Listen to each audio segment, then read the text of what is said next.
रसूल करीम सल्लल्लाहु ताला अलैहि वसल्लम अपनी कब्र अनवर में जिंदा हैं या बाज लोगों के कौल के मुताबिक मरकर मिट्टी में मिल गए? हाँ, ये किताबों में लिखा हुआ है, इसलिए मुझे कहना पड़ रहा है। ये बरेलवी धर्म के मशहूर पंडित मुशरिक कब्र पुजारी सलमान नजरी हैं, जो एक काला वाला झूठ बोल रहे हैं, बल्कि ये इल्जाम लगा रहे हैं, देवबंदियों की तरफ इशारा करते हुए ये कह रहे हैं कि बाज किताबों में है कि हुजूर सल्लल्लाहु अलैहि वसल्लम मरकर मिट्टी में मिल गए हैं। ये सलमान नजरी इस तरह से काला झूठ बोल रहे हैं, हालांकि किसी किताब में ये नहीं लिखा है कि नबी अकरम सल्लल्लाहु अलैहि वसल्लम मरकर मिट्टी में मिल गए, बल्कि ये सलमान नजरी जो हैं तो अपने आला हजरत की तालीम के मुताबिक बढ़िया वाला झूठ बोलकर अपने यानी बरेलवी धर्म की बढ़िया से तबलीग कर रहे हैं। यही आला हजरत की तालीम भी है, दूसरों पर इल्जाम लगा दो, कीचड़ उछाल दो, तो इस तरह से कब्र पुजारी मुशरिक कर रहे हैं। आप याद रखिए, किसी भी किताब में ये नहीं लिखा है कि नबी अकरम सल्लल्लाहु अलैहि वसल्लम मरकर मिट्टी में मिल गए। हमारा यह अकीदा है कि नबी अकरम सल्लल्लाहु अलैहि वसल्लम अपनी कब्र मुबारक में जिंदा हैं।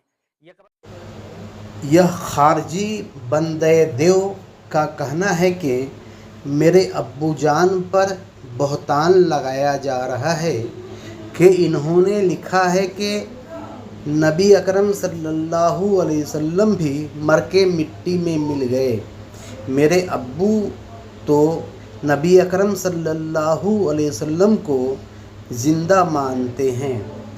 उनके अब्बू जान इस्माइल देहलवी ने तक़वीतुल ईमान में लिखा है कि जो आपके दर पेश है, इसमें उसने एक हदीस पेश किया है जिसमें हज़रत कैस बिन शाद रदी अल्लाह अन्हु ने रसूल अकरम सल्लल्लाहु अलैहि वसल्लम से उनको सजदा करने की इजाज़त चाही।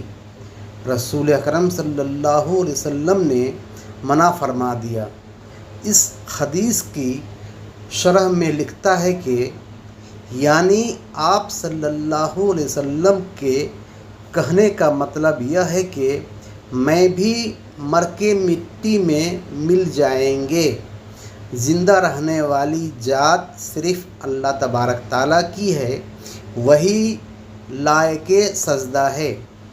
उसने अपनी तरफ से हदीस की शरह बयान किया और यह बंदे देव कहता है कि यह बात मेरे अब्बू जान ने नहीं लिखी है।